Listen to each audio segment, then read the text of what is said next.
reported that there were loud blasts near the presidential palace.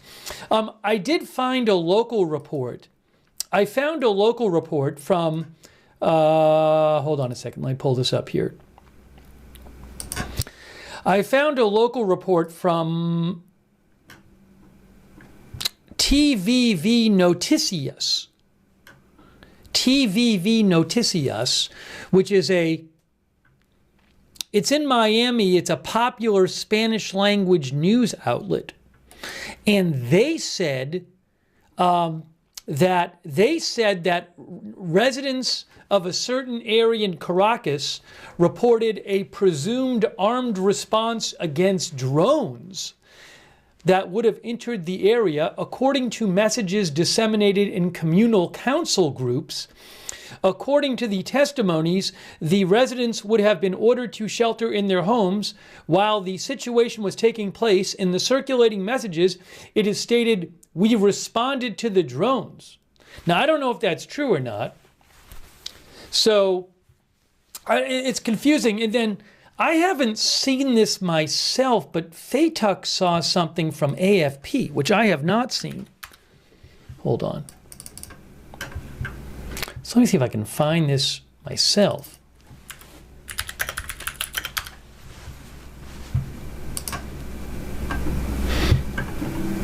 Yeah, Faytuck's found this report somewhere, Faytuck's News, and it's.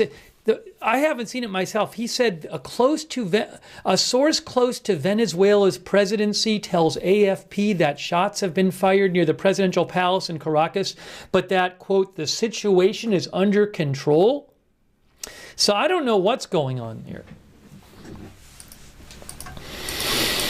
So let's just see what we can find out. Is it... Oh. CNW, which I follow, which is a very good account to follow for news on Venezuela. They said after an attack, military and security forces are usually in a state of high alert, which is what I was thinking. But then they said the current explanation is they began shooting at their own drone, believing they were under attack again. At least 2 people have reportedly been injured and bullets impacted nearby homes. Is that true? Were they shooting at their own drone? I don't know. We'll see if we can get you a little more information. Again, it might be a short stream, but wanted to let you know what I was hearing. That's at ConflictsW. Very good account to follow for Venezuela stuff. At ConflictsW. Don't know, though, but this is near the presidential palace. There's videos showing lots of gunfire, and it seems like tracer fire in the air. Let's see what else we can find you.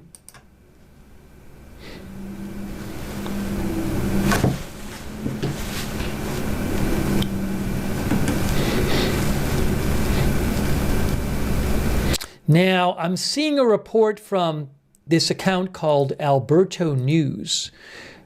Alberto Rod News, which is a very popular feed I follow with like 750,000 followers. They have a lot of Venezuela stuff. Now, they say that explosions were reported near the presidential palace following an attempt to shoot down suspected irregular drones. Irregular drones. So there's several reports now talking about an attempt to shoot down drones.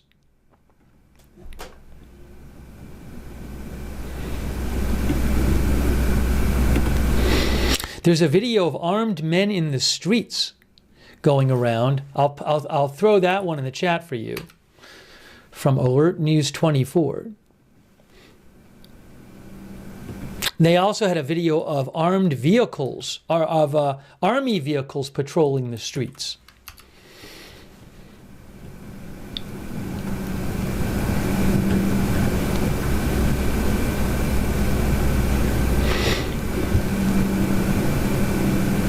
Another account I follow that's a popular independent news outlet about Venezuela, Efecto Cocuyo. They say the thunderous detonations of an air raid, of an airstrike, sorry, no, that's different. That's a different thing. Sorry, that was a different story. So is this a case where just they accidentally fired at a drone, or is something else going on here?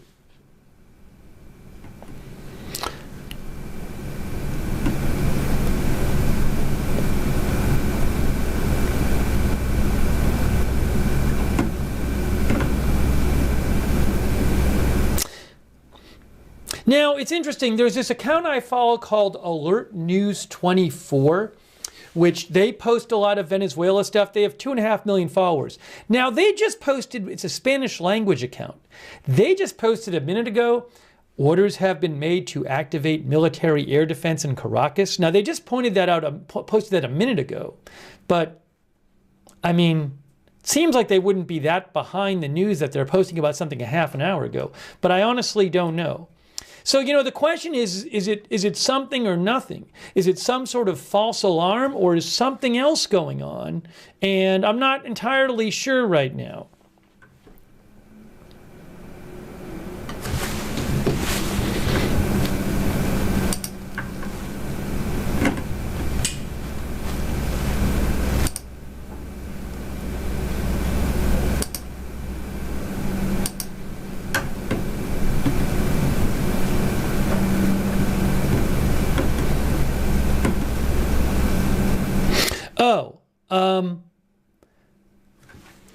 OSINT Technical posted a post from somebody and said it's an unverified explanation. Orlando Avendano, a journalist, senior editor at Voz US, he said, unconfirmed, there are reports of alleged drone overflights at the presidential palace, which triggered a response with bursts of gunfire.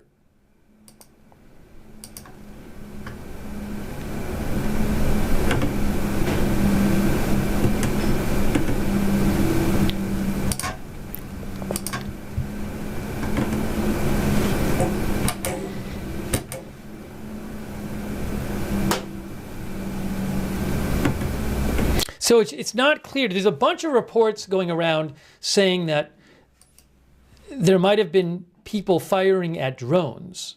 I don't know if that's true. And also, if it is true, was it just a false alarm, or were there some hostile drones or something? I do not know. This was near the presidential palace.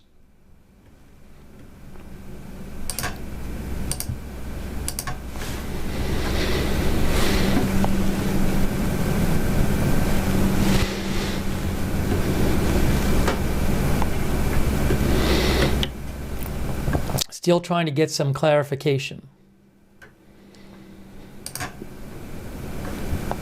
I'm going to put a couple of the videos in the chat that show the gunfire.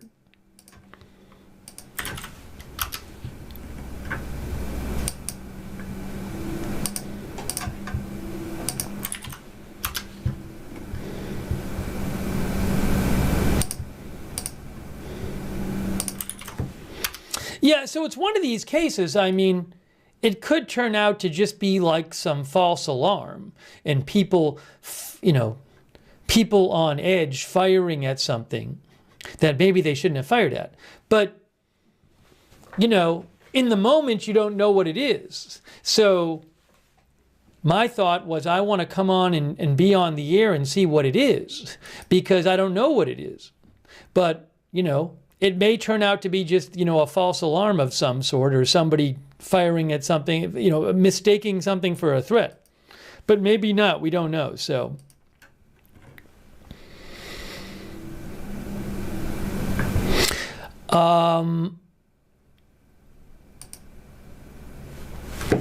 This account called Report Ya that I follow that posts a lot of. They post a lot of Venezuela news. They say military personnel reportedly detected some drones over the presidential palace and began firing high-caliber projectiles, activating a security perimeter in the surrounding area. It is possible that the drones were for their own security. All of this information is still being developed. I'm going to post another video in the chat.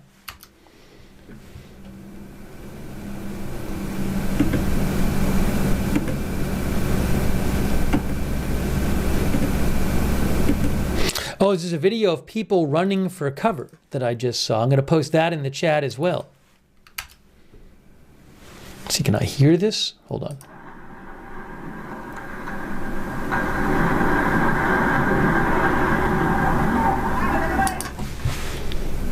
Yeah.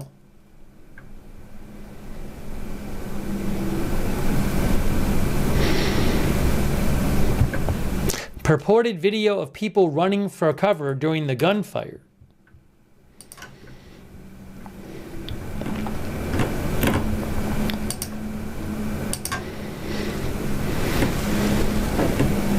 Well, we'll wait a few minutes and we'll see what we hear. You never know. You just don't know. It's possible something else could be going on. It's a strange situation there right now.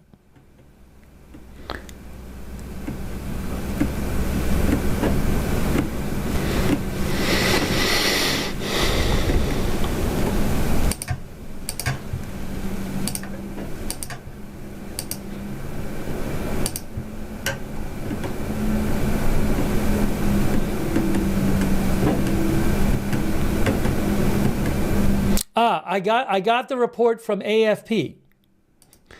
Danny Kemp with AFP just posted this 9 minutes ago. He says, from AFP in Caracas, shots fired near presidential palace, situation under control, say witnesses and source close to presidency. So that's the AFP report. Shots fired near Venezuela presidential palace. Situation under control, say witnesses and source close to presidency.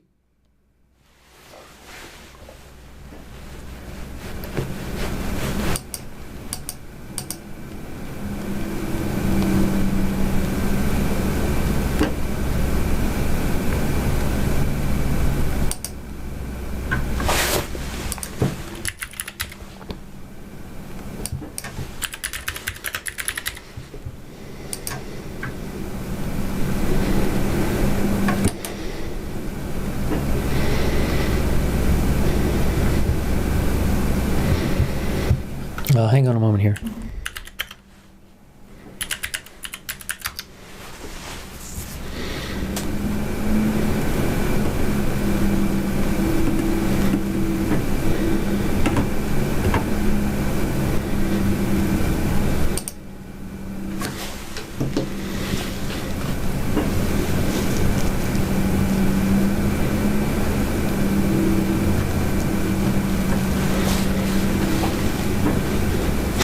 UHN News, which is a major Spanish language news outlet, they say numerous videos on social media show civilians running through the surrounding area, fleeing the fire and chaos near the presidential palace.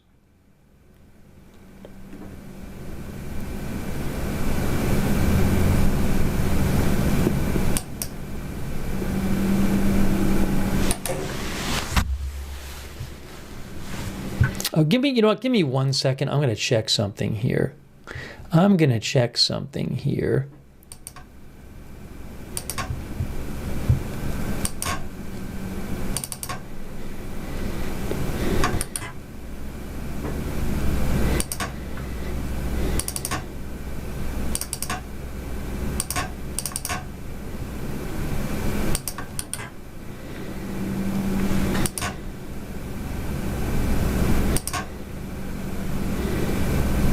Hang on.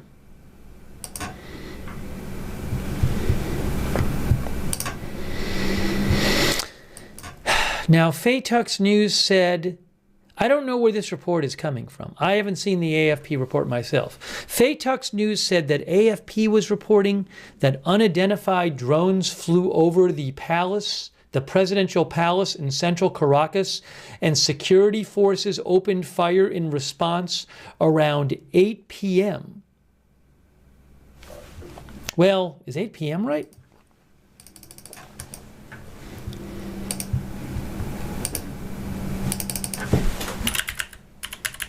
That would have been like an hour and 15 minutes ago? Yeah, hour and 15 minutes ago.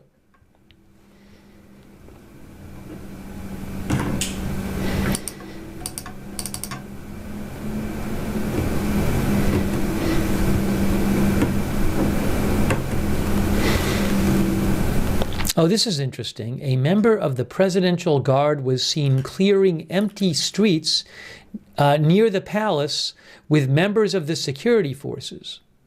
All videos of security forces so far show them mainly in a state of confusion. That's from CNW. I'll post the link in the chat. CNW says they posted a video of soldiers clearing the streets. But again, CNW says all videos of security services so far show them mainly in a state of confusion. Do they have power back? I'm not aware that there's some big power outage.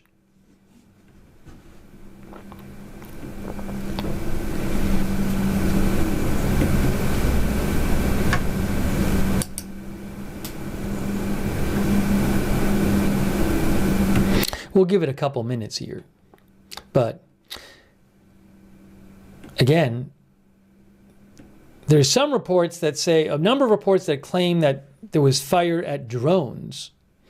And some reports claim that maybe it was their own drones.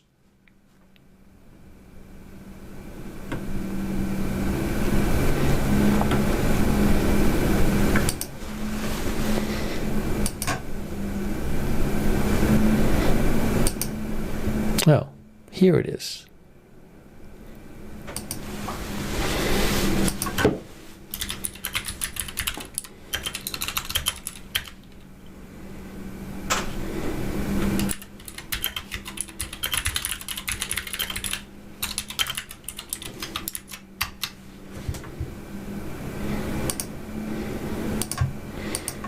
Yeah, Faytux sent me the AFP report. Faytux News, which I told you about. AFP says shots were fired late Monday near the presidential palace in Venezuela. A source to the government said the situation was under control. Unidentified drones flew over the presidential palace, and security forces opened fire in response around 8 p.m. local time, about an hour and 20 minutes ago. The source said, hours after Maduro's deputy, Delcy Rodriguez, was sworn in as interim president following his removal.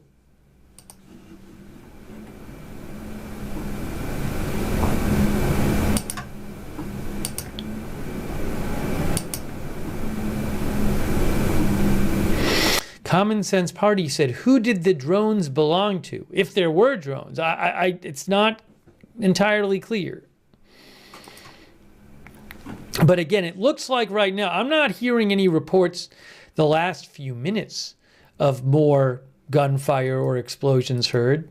So maybe it'll turn out to just be this isolated, strange incident. Oh, CNN posted a report about this. CNN says gunfire heard tonight in Caracas.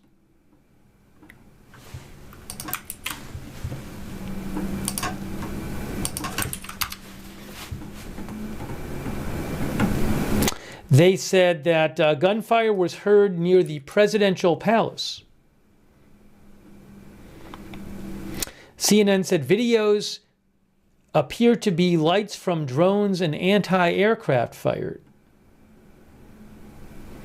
CNN also said it's unclear what the situation is related to.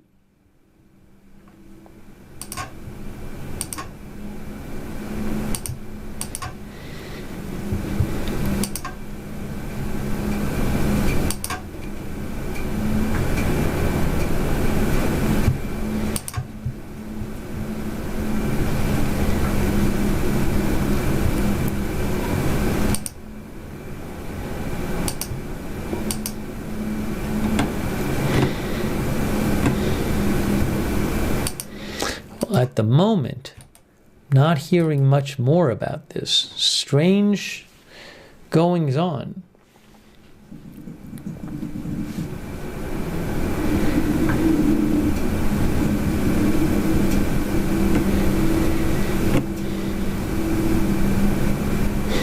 There's an unconfirmed photo by Alert News, by one account I follow, claiming that the palace is now surrounded by armored vehicles. I don't know if that's true. I don't know if that's a legit photo.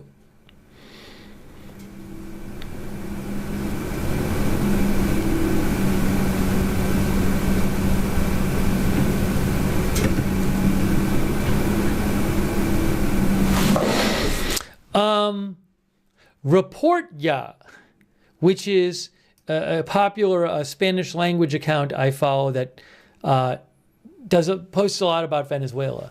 They say, hold on.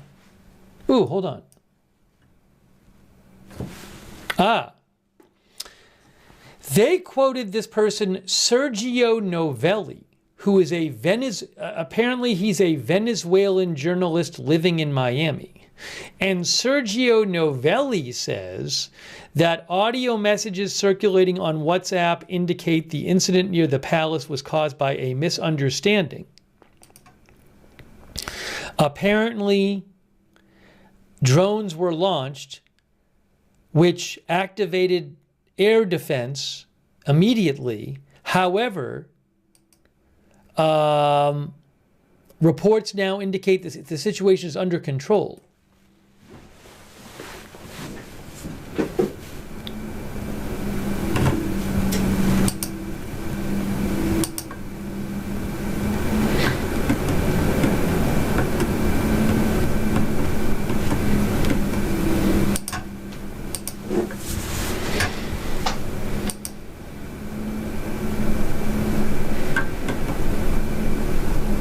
We'll give it a couple minutes here, just to make sure. 6.1 earthquake off the coast of Japan, by the way, according to EMSC. See, it says 6.1 earthquake. And now they're saying 6.2. 6.2 earthquake in Japan.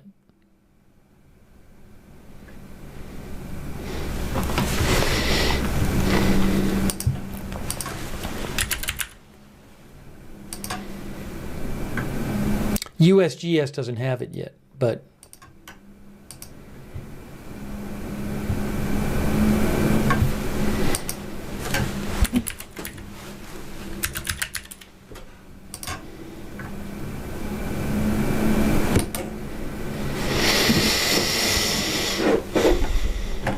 all right, we'll give it a minute, maybe a short stream.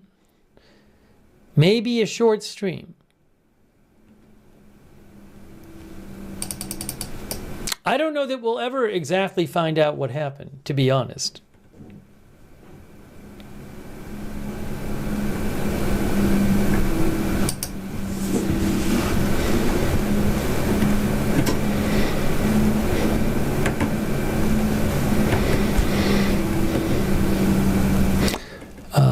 Let's see. By the way, thanks to A-Man. Beth Mythical, thanks for moderating. Sorry, I haven't even had time to thank the moderators. Roberts May Queen. We'll give it a couple more minutes, and then if nothing happens, we're not going to keep the stream going. But it's one of these things, you know, when sometimes things are happening and you don't know how it's going to turn out. And it felt like, well, I'd rather be on the air to see what happens.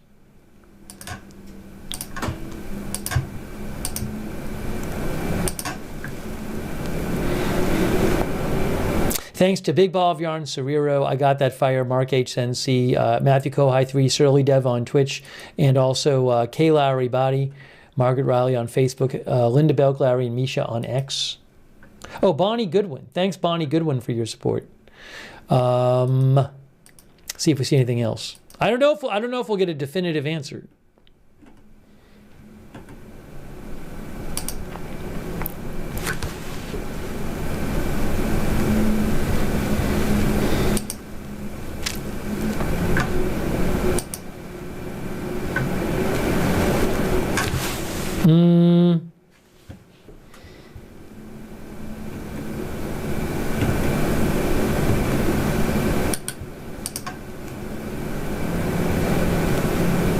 Oh, I just found something else. What is this? A Tal Cual, Diario Tal Cual, which is a Venezuela digital newspaper. Here's what Tal Cual is reporting. Police sources say that gunfire in Miraflores was due to confusion among allies. Okay? Residents of Caracas and reported gunfire near the presidential palace, Miraflores Palace, and drones flying over the Ministry of the Interior, Justice, and Peace tonight. Police officials consulted by Tal Cual stated that the situation arose from a misunderstanding between allied groups. Confusion between forces, a police officer said, explaining that a swarm of drones flew over Miraflores Palace. They were allies and were fired on due to confusion. Everything is calm now. Nothing has happened, the second official said. After several bursts of gunfire were heard Monday night, there was a heavy police presence in Miraflores. Officers from the National Police reportedly arrived and cordoned off the area. The palace, the presidential palace, lost power and its buildings were completely dark. This caused confusion among the residents of the area about what was happening.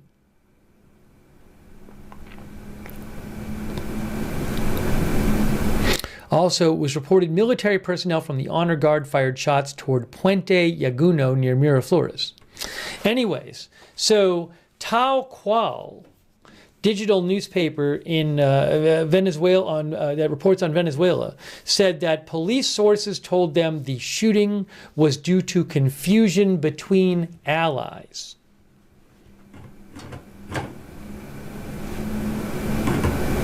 Easy Living says, on edge much? So,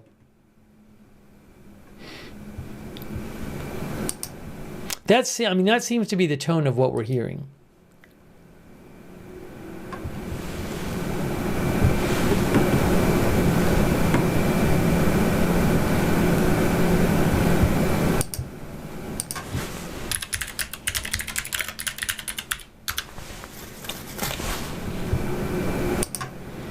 You can see here, Miraflores Palace is the official dispatch and head office of the President of Venezuela.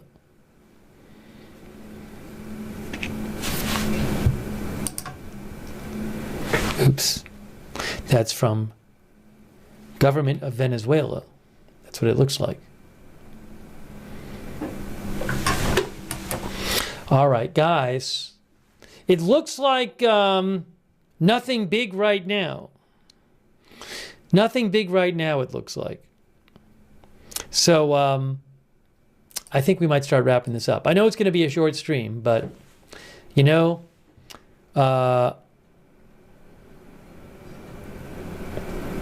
sometimes you come on the air not knowing what's going on, and you don't know how things are going to turn out. Let's see here. Let me just see if I have anything else for you.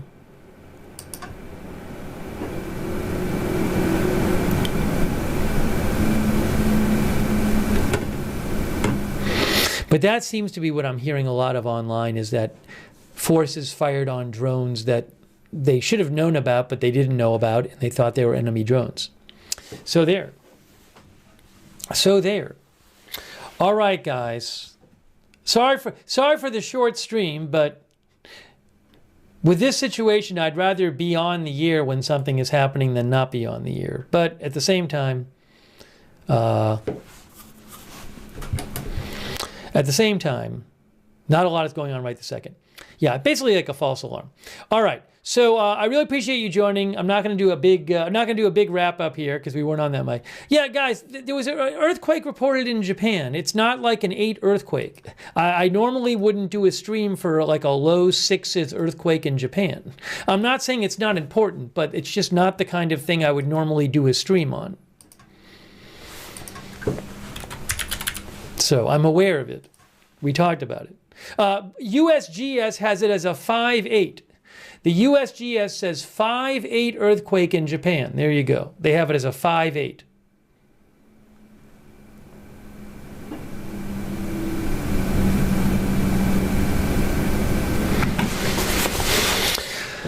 All right. Anyways, I appreciate you guys tuning in. And I really appreciate you being here. And hold on a second here. And yeah, subscribe, follow the channel, Agenda Free TV. Thanks to all of our moderators. Ruth, Beth Mythical, Roberts May Queen, Big Ball of Yarn, Cerero, I Got That Fire, Mark HNC, Matthew Kohai 3, Sarah Surly Dev, Paul Anderson, Kay Lowry, Body, Margaret Riley. Thanks, Christy Claff, for subscribing. Thanks, Sandy Zapp, for the stars. Thank you, Sandy. And Linda Belk, Larry, and Misha on X. Thank you. Also, thanks to Toolman Tim for your support. Thanks, Toolman Tim and Love Francis and Notorious Rob on Twitch. And also Mirage Dub. And thank you. Also, Egon, Cholaki, and Wow. And Nightfox92 and the Sugaro on Twitch. Thank you. I'll probably, just so you know, once in a while there's a stream like this where some news is coming out, it's not clear what's going on, and I come on the air and then it's like, oh, kind of, okay, it's not nothing too crazy or anything. So this stream I might make unlisted or private. There's nothing nefarious going on. It's just when it's a stream like this, there's no real need to have it up on the channel page, because I don't want people being fooled into thinking there was some huge thing that happened. So if you notice it missing there, that's why. Nothing nefarious. Hey, thanks, Drunk Can't Cook, as well. All right, guys. I am wrapping up this stream. Thanks for joining us for this mini stream here. Looks like everything is under control there for the moment in Caracas. But I will keep an eye on things. If there's big developments, we'll certainly come back on the air. That is it for now. Thanks for watching. We'll see you soon with more live breaking news coverage right here at Agenda Free TV.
Welcome, everybody. We'll begin Legend Dragoon in just a few moments, but first, certainly a freaking crazy historic weekend for the world.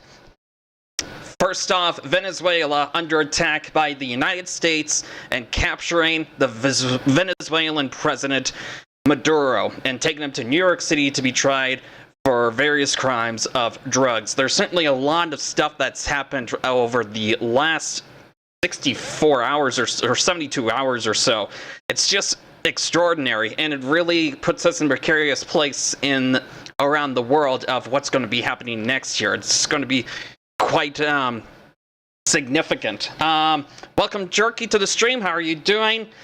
So we'll just go over some breaking news that just occurred in the last hour or so. Reports of gunfire near the Venezuela's presidential palace. This from BNO News. This is an image from social media.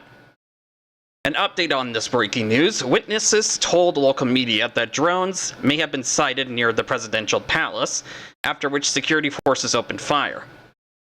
Reports suggest the incident may have involved confusion over internal or friendly drones. Initial reports emerged at around 8:30 p.m. local time on Monday, with witnesses and videos shared on social media appearing to show small arms or anti-aircraft fire being directed toward the sky.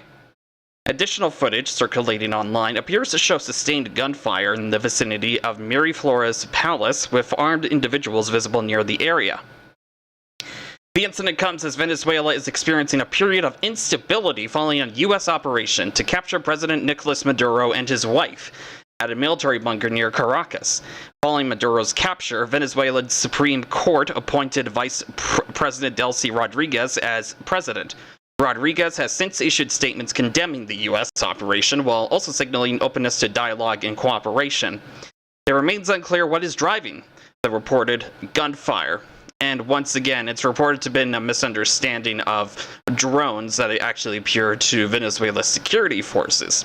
It appears that the situation is under control, as per AFP. If there are any updates to that breaking news, I will bring it along to you, but it seems like that this was a simple misunderstanding. Everything is calm in Venezuela right now, despite the crazy 72 hours that has happened. So, in the midst of that, let's give you a rundown over what has happened over the past 24 hours. First off, from Reuters, ousted Maduro pleads not guilty to U.S. narcotics charges. Protesters gathered outside a New York federal court on Monday, where inside, toppled Venezuelan President Nicolas Maduro stood before a U.S. judge to face charges that could put him behind bars for life. Through an interpreter, Maduro said, "I am innocent. I am not guilty. I am a decent man. I am still president of my country," before being cut off.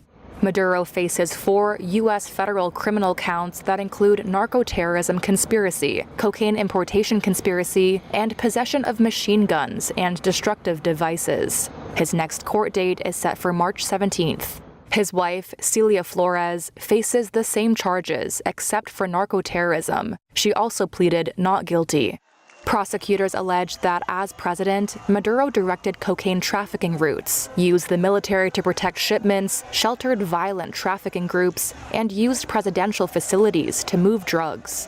He was first indicted in 2020 as part of a long-running narcotics trafficking case against Venezuelan officials and Colombian guerrillas. The 63-year-old has long denied the allegations, saying they're a mask to take Venezuela's rich oil reserves, which U.S. President Donald Trump has made no secret of wanting. We're in charge. On Monday, the UN Security Council debated the implications of Trump's raid, which Russia, China, and leftist allies of Venezuela condemned. Venezuela's UN ambassador, Samuel Mancado, said Maduro's arrest has threatened international norms. Accepting this logic implies opening the door to a profoundly unstable world where countries with greater military capabilities can decide by force the political and economic destiny of other states. While world leaders and U.S. politicians grappled with the extraordinary seizure of a head of state, an emergency order in Venezuela, published in full on Monday, ordered police to search and capture anyone who supported Saturday's U.S. attack. Juro por mi madre. Also on Monday, Venezuela's vice president and oil minister, Delcy Rodriguez, was formally sworn in as the country's interim president, with words of support for Maduro, but no indication she would fight the U.S. move. Vengo con dolor, pero debo decir.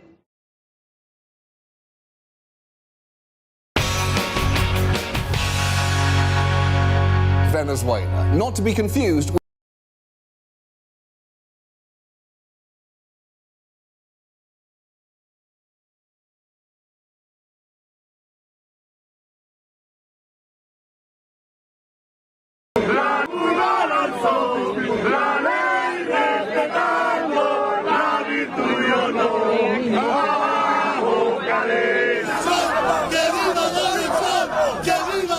There is no going back. Nicolás Maduro today is going to be brought to justice after 14 years of running our country, after more than 20 years of a ruthless dictatorship. We're here for the arraignment to say free Maduro, to say the U.S. has no right to be holding the president of Venezuela and his wife, Celia Flores, in U.S. courts.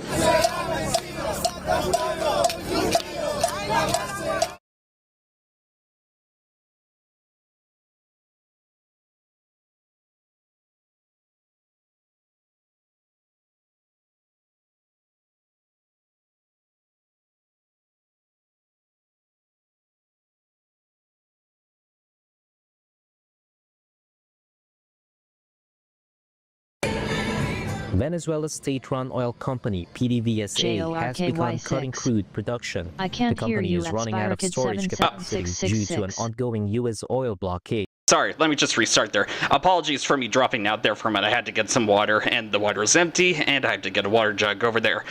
Okay, so, yeah, so once again, this from Reuters, Venezuela cuts oil production as U.S. embargo halts exports.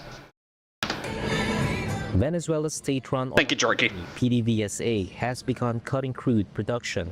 The company is running out of storage capacity due to an ongoing U.S. oil blockade. PDVSA's move includes shutting down oil fields or well clusters as onshore stocks mount. Caracas is in a political crisis under an interim government after President Nicolás Maduro and his wife were captured by U.S. forces on Saturday. Oil exports, Venezuela's main source of revenue, are now at a standstill following a U.S. blockade on tankers under sanctions and a seizure of 2 crude cargoes last month. Shipments by U.S. giant Chevron bound for the United States had been an exception, as the company has a license from Washington, but weekend data shows that even those have now stopped. U.S. President Donald Trump said Saturday that an oil embargo on the country was in full force. Venezuela's oil minister, Delcy Rodriguez, who is now the country's interim president, said last month that the country would continue producing and exporting crude despite the U.S. measures. But the U.S. pressure has forced PDVSA to store oil in vessels since late December and slow down cargo deliveries at its main port. If loaded tankers cannot depart, company executives and experts view more output cuts as unavoidable. Oil prices drifted lower Monday despite the turmoil, as adequate global supplies offset worries about disruption in Venezuela. So, might not be an immediate reaction in the markets, but still quite significant. We'll just have to wait and see. Up next, Trump hardens line on Colombia, Cuba, Mexico after Venezuela raid. This from Reuters. Colombia is very sick too, run by a sick man who likes making cocaine and selling it to the United States, and he's not going to be doing it very long, let me tell you. Mexico has to get their act together because they're pouring through Mexico, and we're going to have to do something. We'd love Mexico to do it. They're capable of doing it, but unfortunately the cartels are very strong. Cuba looks like it's ready to fall. I don't know if they're going to hold out. But Cuba now has no income. They got all of their income from Venezuela, from the Venezuelan oil. They're not getting any of it. And Cuba literally is ready to fall. And you have a lot of great Cuban Americans that are going to be very happy about this. Trump really wants to take over these countries, no doubt about it. U.S. President Donald Trump broadened his hardline stance toward Latin America, including sharp remarks about Colombia, Cuba, and Mexico in the aftermath of the dramatic U.S. operation that captured Venezuelan President Nicolas Maduro. Up next, protests in India, Pakistan, and Turkey over U.S. action in Venezuela. This from Reuters.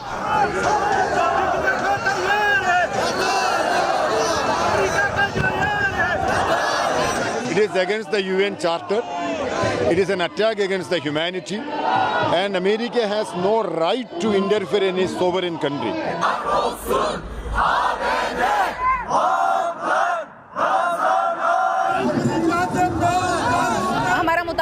Our demand is that Nicolas Maduro be released and that America should stop its imperialist expansion.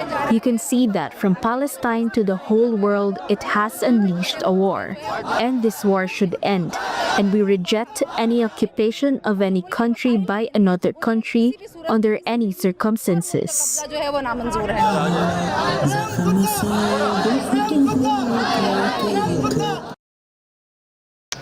Protesters in India, Pakistan, and Turkey demonstrated against the U.S. capture of Venezuelan President Nicolas Maduro. Up next, Venezuelan houses destroyed in U.S. operation that captured Maduro. This from Reuters.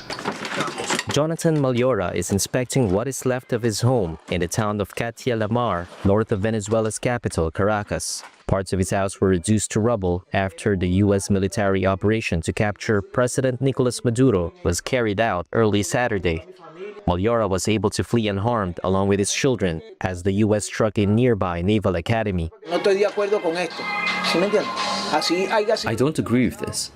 No matter what happened, whatever it was, look at everything that happened there, inside, over on that side too, and in the back as well. All of that, we have to be aware. We have to have principles. Now I'm hoping for a quick response from the government to help my family, my children, because they very nearly killed my kids here. You know, my kids were almost killed. Other houses in the neighborhood were also damaged. In Caracas, the U.S. bombing of the 4th UNA military complex left residents of nearby communities shaken. Shrapnel punched a hole in Elijah Sulbaran's house. At the moment of the bombing, the first thing that came to my mind was that the Americans had invaded because that's what you think. Then my husband told me, grab the child, grab the child. I even went downstairs in my pajamas because we didn't have time to change or anything. In an emergency, you don't think about anything. You could even run out naked without realizing it. Venezuelan authorities have said the U.S. hit areas in La Guaira, Caracas, and the neighboring states of Miranda and Aragua.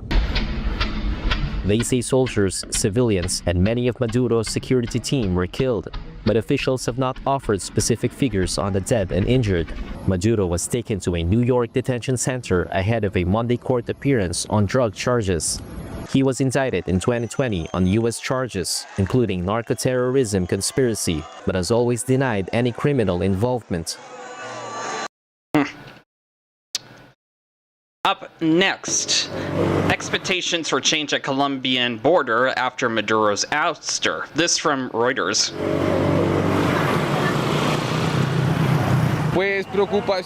Well, I'm worried about it. The person who's going to be in charge again right now. Yes, as I'm telling you, I hope like many Venezuelans do. Basically, the people hope that whoever takes the position knows how to bring something good to society, for the people. Today with what happened to Maduro, everyone is happy because he's detained with his wife. He will pay for his crimes in the United States, but our relatives are still imprisoned. Here we have emblematic cases. 2 brothers detained, with their mother in Barranquilla. People who were detained while transporting medicine. They told them it was drugs. They make anything up. Everyone's worried about the situation, but so far everything is calm in this area. The trip was calm. There was nothing complicated. Nothing. Everything normal.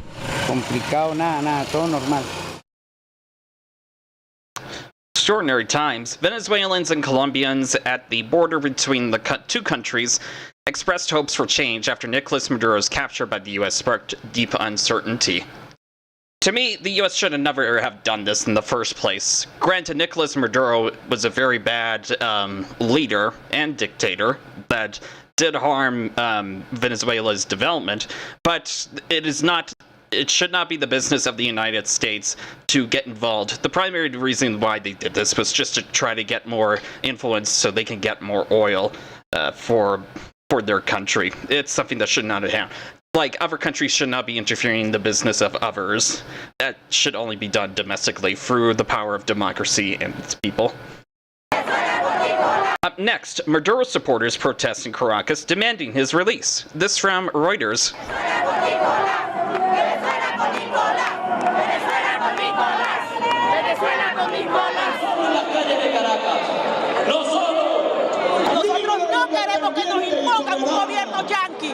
We don't want them to impose a Yankee government on us. We are free and sovereign. We are a people with guarantees in the Bolivarian Constitution. We are a free people, free and sovereign. Donald Trump is not going to take our oil. Rubio is not going to govern us. We have a president and a vice president who will assume for now, but our president is Nicolas Maduro. Here is the great motorized force of Caracas. We took to the streets of Caracas to tell the world to raise their voice about the kidnapping of our president. And we want him back, damn it. Long live the homeland, and long live Maduro. Supporters of Nicolas Maduro took to the streets of Caracas demanding the release of the Venezuelan president following his capture by the United States. Up next, Trump warns of second strike as Maduro faces U.S. drug charges. This from Reuters. Deposed Venezuelan President Nicolas Maduro is due in a U.S. court Monday after his weekend capture by American forces. U.S. President Donald Trump said Sunday that he leaves open the possibility of another incursion if Washington doesn't get its way with Venezuela's interim government. You know, we were ready for a second wave. We were all set to go, but we don't think we're going to need it. Trump warned Venezuela must cooperate with U.S. efforts to open its oil industry and stop drug trafficking. He also threatened military action in Colombia and Mexico and said Cuba's communist regime looks like it's ready to fall on its own. The remarks came as Maduro prepares to face drug charges in New York. Prosecutors accuse him of directing cocaine routes, using the military to protect shipments, and sheltering violent trafficking groups. The charges, which were first filed in 2020, were updated to include his wife, Celia Flores, who is accused of ordering kidnappings and murders. Washington calls Maduro's seizure a law enforcement mission, but Trump hinted at broader goals. The country is a mess. It's been horribly run. The oil is just flowing at a very low level, much lower than, even if it was badly run, it should have more income, more oil than what they're doing. So we're going to have the big oil companies go in. They're going to fix the infrastructure. They're going to invest money. We're not going to invest anything. We're going to just take care of the country. Trump also weighed in on whether Venezuelan Vice President Delcy Rodriguez, now acting leader, was actually running the country. Don't ask me who's in charge, because I'll give you an answer and it'll be very controversial. What does that mean? It means we're in charge. Have you spoken with her? We're in charge. On Monday, the acting president said her government was prioritizing a move towards respectful relations with the United States, having earlier criticized the raid on Saturday as an illegal grab for the country's national resources. On the ground, Caracas saw pro-Maduro rallies. Here is the great motorized force of Caracas. We took to the streets of Caracas to tell the world to raise their voice about the kidnapping of our president. And we want him back, damn it. Long live the homeland, and long live Maduro. Meanwhile, the UN Security Council meets Monday to discuss the attack, which Russia and China have condemned. Secretary General Antonio Guterres said the U.S. move sets a dangerous precedent. And keep in mind, some of the Trump officials walked back Trump's claim, and then Trump came back to say we are in charge. So it's very conflicting information that's coming from the government that seems to show that there's not really a set goal in mind after putting in the future of Venezuela. Up next, Maduro arrives in Manhattan, New York City via helicopter for court appearance. This from Reuters.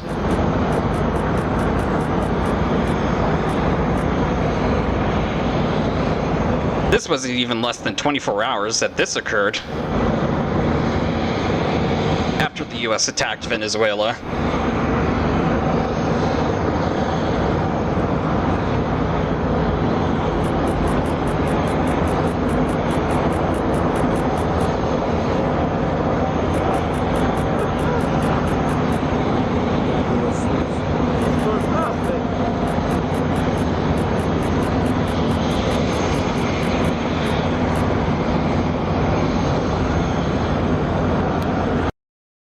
extraordinary. We haven't seen anything like that for decades. A U.S. government helicopter brought Nicolas Maduro to Manhattan, where heavily armed officers escorted the restrained former Venezuelan leader ahead of a court appearance. Up next, Greenland says, quote, "No more fantasies," unquote, after Trump takeover remarks. This from Reuters. Greenland's leader has declared enough is enough after US President Donald Trump again spoke of taking over the vast territory. Trump has repeatedly said he wants to annex Greenland, an autonomous Danish territory with significant mineral resources. Concerns have sharpened in Greenland and Denmark after the capture of Venezuela's president in a stunning US raid on Saturday, with Trump stating Washington intended to oversee governance of the South American country. Speaking to reporters aboard Air Force One early on Monday, Trump said he'd revisit the topic of Greenland in a few weeks. We need Greenland from the standpoint of national security, and the European Union needs us to have it, and they know that. That followed similar remarks on Sunday, which prompted the stiff rebuke from Greenland's Prime Minister Jens Friedrich Nielsen. Threats, pressure and talk of annexation have no place between friends, he posted on Facebook late on Sunday. Enough is enough. No more fantasies about annexation. Support came swiftly from Nordic and Baltic leaders. President Alexander Stubb of Finland posted on X, "No one decides for Greenland and Denmark, but Greenland and Denmark themselves." Greenland's strategic location between Europe and North America makes it a critical site in the US ballistic missile defense system, while its resources align with Washington's ambition to slash dependence on Chinese exports. On December 21, Trump appointed Louisiana Governor Jeff Landry as special envoy to Greenland. Landry has publicly expressed support for incorporating the territory into the United States. One of the most important cases. Dream on. Up next, Sheinbaum rejects U.S. intervention, defends Mexico's sovereignty. This is the Mexican president. This from Reuters. It is necessary to reaffirm that in Mexico, the people are in charge and that we are a free, independent, and sovereign country. Cooperation, yes. Subordination and intervention, no. These are ways of speaking of President Trump. I don't believe in invasion. I don't even think it's something they are taking very seriously. But we express it at he said it several times in the calls we've had. There have been almost 14 calls, if I remember correctly. He has insisted on several occasions that the United States military be able to enter Mexico. And we have said no very firmly. First, because we defend our sovereignty, and second, because it is not necessary. Defendemos nuestra soberanía. Y segundo, porque no es necesario. Up next, U.S. oil stock surge, as Trump signals control over Venezuela's reserves. This from Reuters. U.S. oil company shares jumped on Monday, fueled by the prospect of access to Venezuela's vast oil reserves. This comes after President Donald Trump said the U.S. would take control of the South American nation following the arrest of its president. Venezuela holds the world's largest oil reserves, but production plummeted in recent decades due to mismanagement, limited foreign investment following the nationalization of its oil industry, and sanctions. Trump told reporters on Sunday that he spoke to all of the U.S. oil companies before and after American forces seized Venezuelan President Nicolas Maduro from Caracas about his plans for investing in the country. The country is a mess. It's been horribly run. The oil is just flowing at a very low level, much lower than, even if it was badly run, it should have more income, more oil than what they do. So we're going to have the big oil companies go in. They're going to fix the infrastructure, and they're going to invest money. Shares of Chevron, the only U.S. major currently operating in Venezuela's oil fields, climbed more than 5% in morning trading. Shares of refiners also rose, with Valero climbing as much as 12%. Oil prices gained more than 1%, with analysts noting that in a global market with plentiful supply, Any further disruption to Venezuela's exports would have little immediate impact on prices. Trump has said that the embargo on all Venezuelan oil exports would stay fully in effect for now. Analysts at J.P. Morgan said the U.S. action could also pave the way for the return of assets seized from ExxonMobil and others by Venezuela in 2007 under late leader Hugo Chavez, though analysts overall caution that any meaningful recovery would likely take time, given political uncertainty, infrastructure decay, and years of underinvestment. So much for America first. They're just interfering in other countries now. We're going to run. Up next, key remarks by Trump after the capture of Venezuelan President Nicolas Maduro. This from Reuters. We're going to run the country until such time as we can do a safe, proper, and judicious transition. So we don't want to be involved with having somebody else get in, and we have the same situation that we had for the last long period of years. Well, you know, they always say boots on the ground. Oh, so we're not afraid of boots on the ground if we have to have. We had boots on the ground last night at a very high level, actually. We're not afraid of it. Don't ask me who's in charge, because I'll give you an answer and it'll be very controversial. What does that mean? Yes, we're in charge. Have you spoken with her? We're in charge. So we're going to have the big oil companies go in. They're going to fix the infrastructure. They're going to invest money. We're not going to invest anything. We're going to just take care of the country. We're going to cherish the country. You know, we were ready for a second wave. We were all set to go, but we don't think we're going to need it. President Donald Trump asserts that his administration will, quote, take care, unquote, of Venezuela as his action against Maduro creates a global political storm. Up next, U.S. defends Maduro operation at the UN Security Council. This from Reuters. Extendemos la más cordial bienvenida. El 3 de enero del 2026. The events of January 3rd, 2026 constitute a day of profound historical gravity, not only for Venezuela, but for the international system as a whole. That day, the Bolivarian Republic of Venezuela was the subject of an armed and illegitimate attack, lacking all legal justification by the government of the United States of America. Por parte del gobierno de los Estados Unidos de América. There is no war against Venezuela or its people. We are not occupying a country. This was a law enforcement operation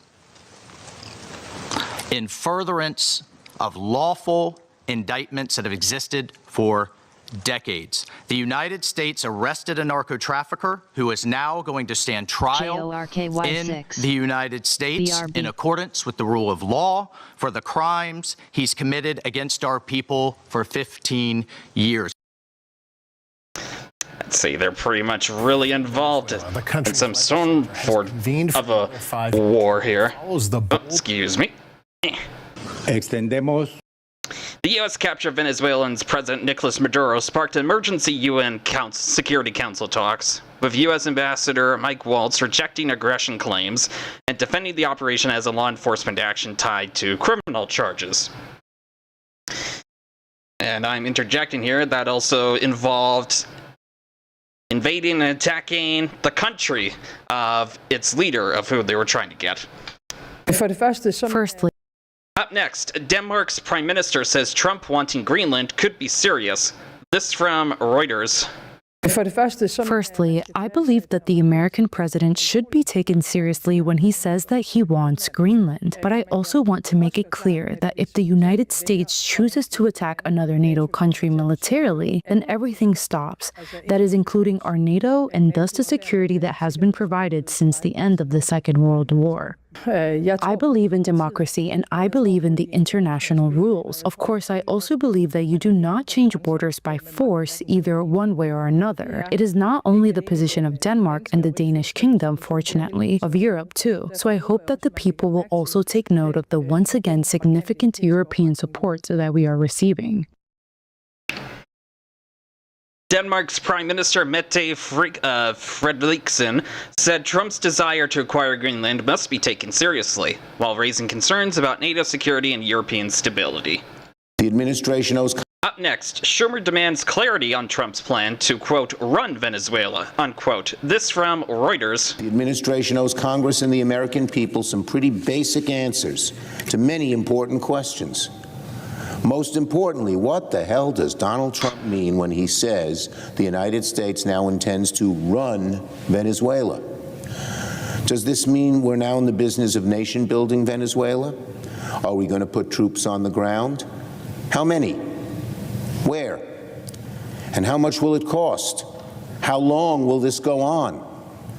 These questions should be answered to the Congress and, more importantly, to the American people before the administration attempts anything akin to so-called running Venezuela. The American people did not sign up for another round of endless wars. They want Donald Trump to focus on the problems here at home, on health care, on housing, on energy, on groceries. But Donald Trump's promise to keep us out of foreign entanglements is now as worthless as his promise to release the Epstein files. He promises his base one thing on the campaign trail and does the exact opposite once he's in office. And it's the American people who will pay the price. So we need to end Donald Trump's destructive tariffs. We need to help families afford daycare. These are the things that Americans care about. Not invading Venezuela, not attacking Colombia or dreaming of invading Greenland. Sick burn the Epstein files. Senate Minority Leader Chuck Schumer demanded answers from the administration after President Trump said the U.S. will, quote, run, unquote, Venezuela, following the military capture of ousted leader Nicolas Maduro. Two more pieces here. Up next, Delcy Rodriguez sworn in as Venezuela's interim president. This from Reuters. Ciudadana Delcy Eloína Rodríguez Gómez. ¿Jura usted en el nombre? Bien, hemos visto este acto de juramentación de la doctora Delcy Eloína Rodríguez Gómez como presidenta encargada de la República Bolivariana de Venezuela, además de los distintos vicepresidentes. Let me just start it over with the English subtitles. Ciudadana Delcy Eloína Rodríguez Gómez. ¿Jura usted en el nombre?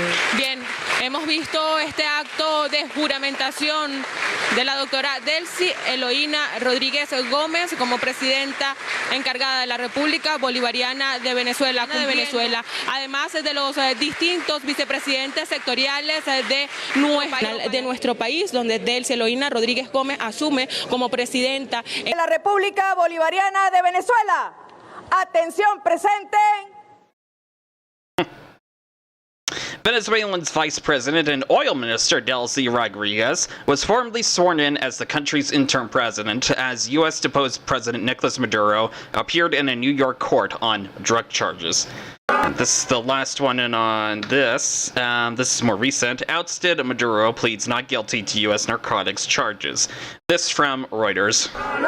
Protesters gathered outside a New York federal court on Monday, where inside, toppled Venezuelan President Nicolas Maduro stood before a U.S. judge to face charges that could put him behind bars for life. Through an interpreter, Maduro said, "I am innocent. I am not guilty. I am a decent man. I am still president of my country," before being cut off. Maduro faces 4 U.S. federal criminal counts that include narco-terrorism conspiracy, cocaine importation conspiracy, and possession of machine guns and destructive devices. His next court date is set for March 17th. His wife, Celia Flores, faces the same charges except for narco-terrorism. She also pleaded not guilty. Prosecutors alleged that as president, Maduro directed cocaine trafficking routes, used the military to protect shipments, sheltered violent trafficking groups, and used presidential facilities to move drugs. He was first indicted in 2020 as part of a long-running narcotics trafficking case against Venezuelan officials and Colombian guerrillas. The 63-year-old has long denied the allegations, saying they're a mask to take Venezuela's rich oil reserves, which U.S. President Donald Trump has made no secret of wanting. We're in charge.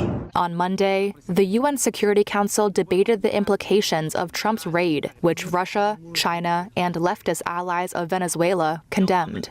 Venezuela's UN ambassador, Samuel Mancado, said Maduro's arrest has threatened international norms.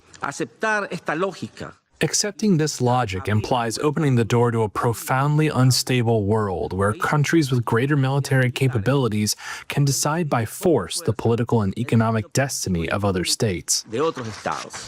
While world leaders and U.S. politicians grappled with the extraordinary seizure of a head of state, an emergency order in Venezuela, published in full on Monday, ordered police to search and capture anyone who supported Saturday's U.S. attack.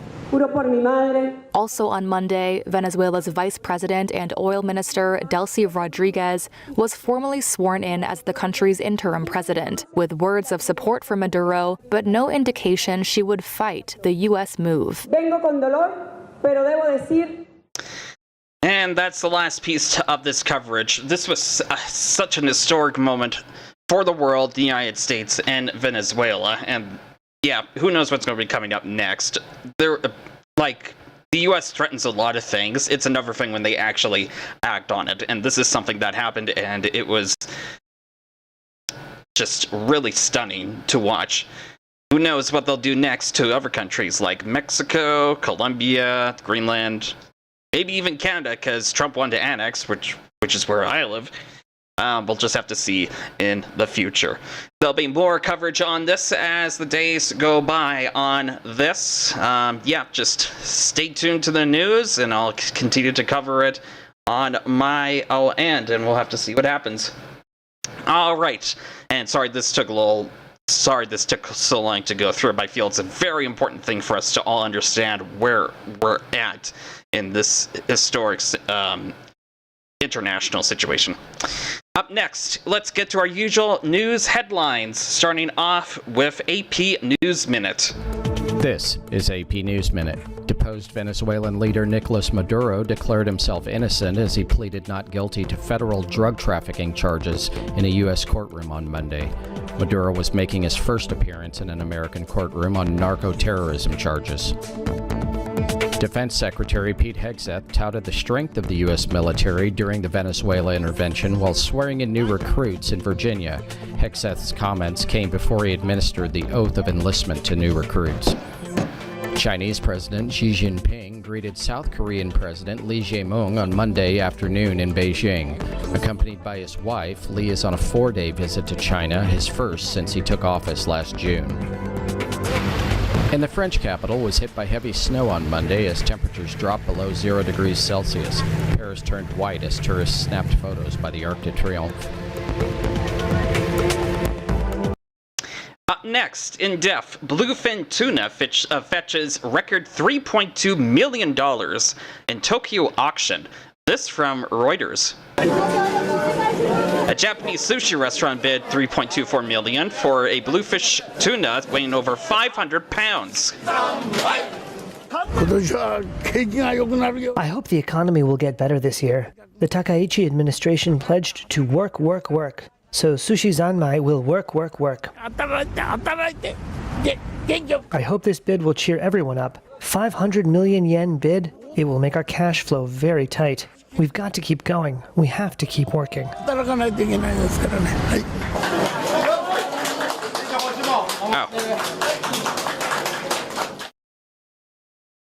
A Japanese sushi restaurant bid $3.24 million, which is 510 million yen in Japanese, for a single bluefin tuna, the highest price ever paid at the annual New Year auction at Tokyo's Toyoshu Fish Market. Wow. Up next, BBC World News headlines. This is BBC News, the latest headlines. Venezuela's new president, Delcy Rodriguez, is set to be sworn in a few hours. It comes as President Trump has warned her to cooperate with the United States. Meanwhile, the country's deposed President Nicolas Maduro is due to appear in a New York court later on drugs charges. Iran promises money to every citizen for the next 4 months in a bid to quell anti-government demonstrations. Police say all 40 victims of the New Year's Day fire at a Swiss ski resort have now been identified. And the myth of willpower. We find out why some people struggle to lose weight more than others. Up next, in-depth, Swiss bar fire victims mourned as ID process continues. This from Reuters. Hundreds of mourners took to the streets of Crans-Montana on Sunday to remember victims of the New Year's Eve bar fire that killed at least 40 people in Switzerland. This man said he had learned just minutes ago that one of his son's friends died.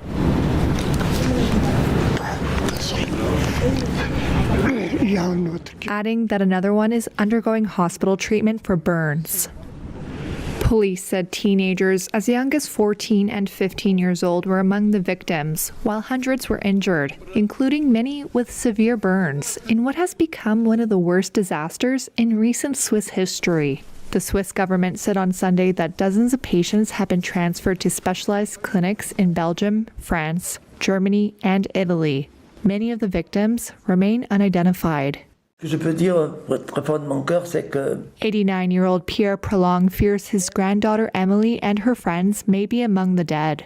As of Saturday afternoon, the family had not heard from her, although they have a direct line to the authorities. Prolong described the wait for information as a very great suffering.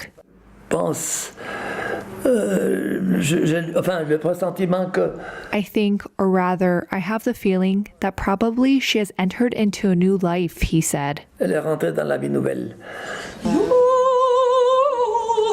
region's chief prosecutor has said the fire was likely started by sparklers held too close to the ceiling at the Constellation Bar.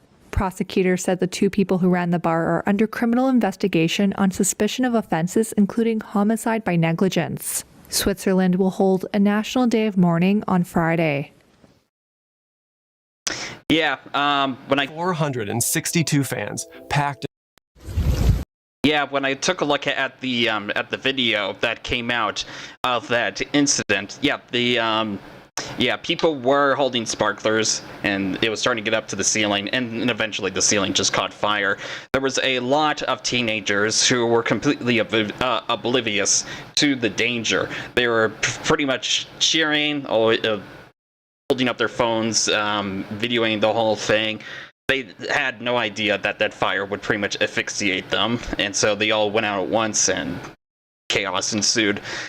They obviously didn't know the danger of that fire, and that's pretty much what led to a lot of their deaths and a lot of their injuries. A lot of people did get out, but there's a lot of people that lost their lives in that incident. Rest in peace. I'm back.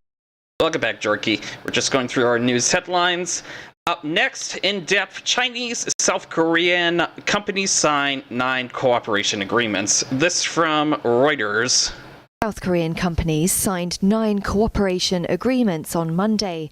It was during a state visit by South Korean President Lee Jae-myung with Chinese President Xi Jinping in Beijing. It's their second meeting in just 2 months and comes amid growing global tensions after North Korea launched ballistic missiles and the US attack on Venezuela. Analysts say the unusually short interval between the meetings signals China's interest in boosting economic collaboration and tourism with its neighbour. It comes as China's relations with Japan have sunk to the lowest point in years. South Korea's trade ministry announced the 9 agreements. It said Alibaba. Excuse the interruption.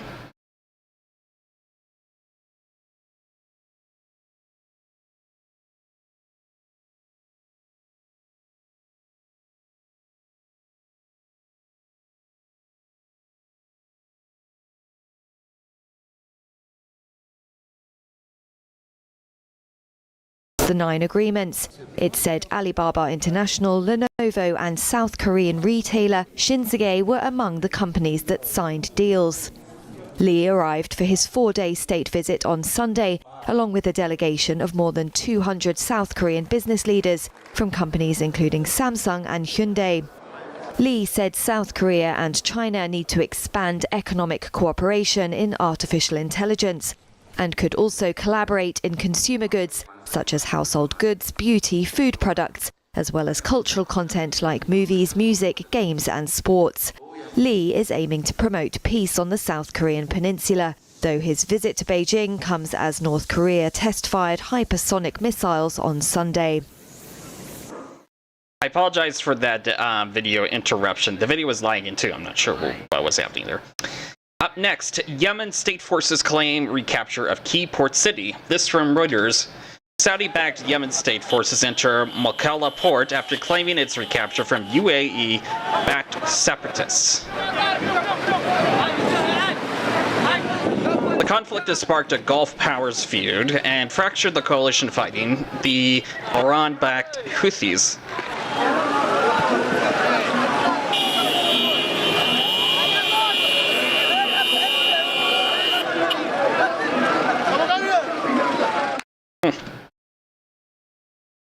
Yemen's internationally recognized government says its forces have retaken the port city of Mokalla, the capital of the Hadramaut province, from UAE-backed southern separatists.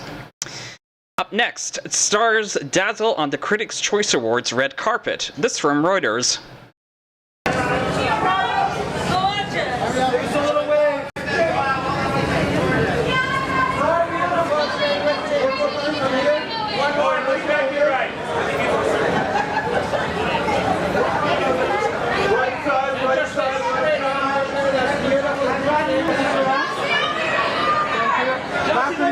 Right here, please.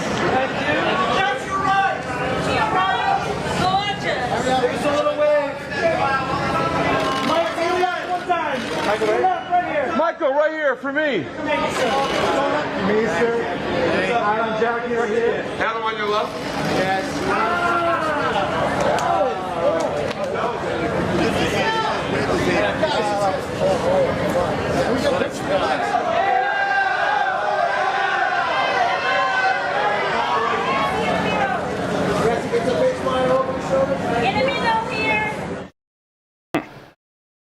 Stars tread the red carpet at the 31st Annual Critics' Choice Awards in Santa Monica, California. Up next, on this day, January 5th, 1968, this from the Associated Press.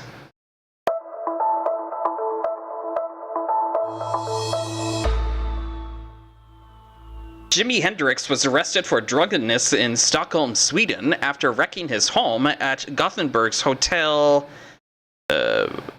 Opalen. Yes. Excuse me. The musician spent the day in jail and was handed a travel ban, forcing him to report to the police station every day for the next 2 weeks. At his court appearance, Hendrix was fined 3,200 Swedish krona, roughly $370 US at the time. That is the On This Day from the Associated Press. And last but not least, Today in History for January 5th. This from the Associated Press.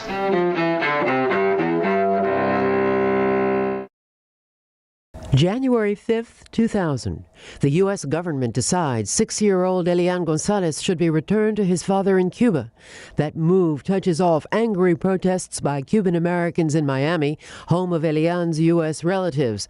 After a legal battle, the government seizes Elian from those relatives months later, and the boy returns to Cuba.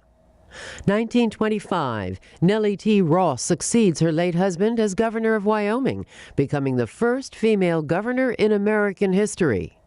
1998. I got you, babe. Sonny Bono, pop star turned politician, is killed after striking a tree while skiing in South Lake Tahoe, California. 62. 2004. After 14 years of denials, Pete Rose publicly admits he bet on baseball while he was manager of the Cincinnati Reds. And 1973. Barroom, I shine vacancy. To see her, you gotta look hard.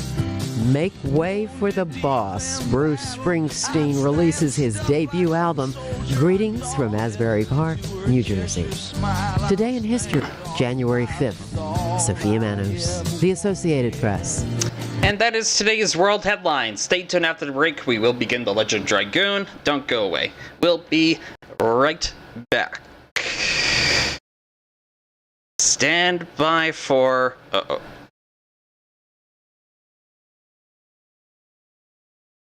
What happened here?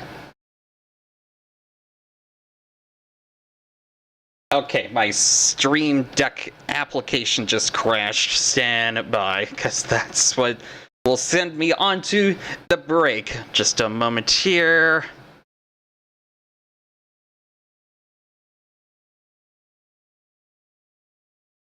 I hope I can get it running here.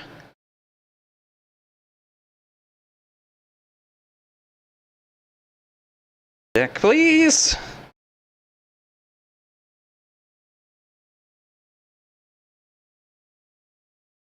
There we go. Okay.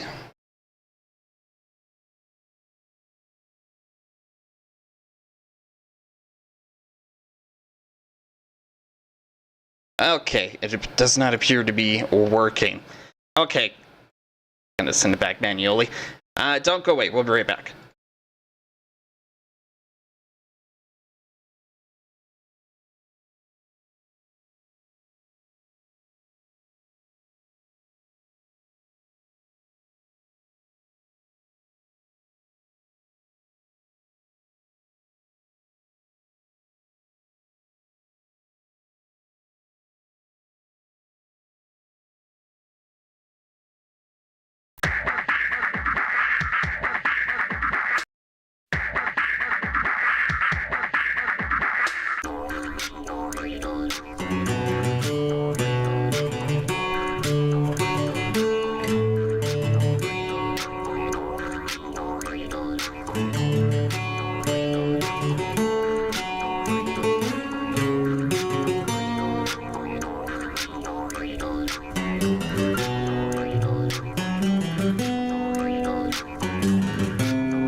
there, welcome back. Unfortunately, it looks like I'm gonna have to restart my computer. I am not sure why this is happening. Maybe there's some bugs in the system and they just need a little bit of a restart to be functioning properly. So I'm just going to restart the computer. The stream should be back shortly, just to let you know. So don't go away, I'll be back.